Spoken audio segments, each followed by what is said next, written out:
या सेमीकंडक्टरच्या प्रकल्पाचं उद्घाटन करताना आपल्याला सगळ्यांनाच हा आनंद उत्साह हा आणखीन वाढलेला आहे। महाराष्ट्रावर हा श्री गणरायाचाच आशीर्वाद आहे असं मी तरी मानतो। मला खात्री आहे की सेमीकंडक्टरच्या प्रकल्पाच्या माध्यमातून महाराष्ट्राच्या उद्योग क्षेत्राला अतिशय गती मिळणार आहे।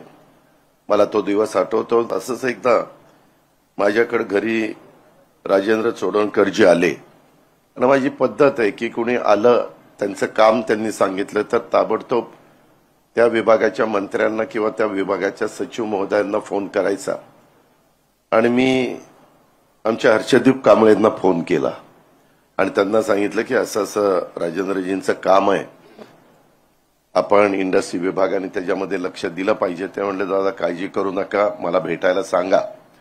आणि राजेंद्रजींना मी त्यांना भेटायला तिकडे पाठवलं।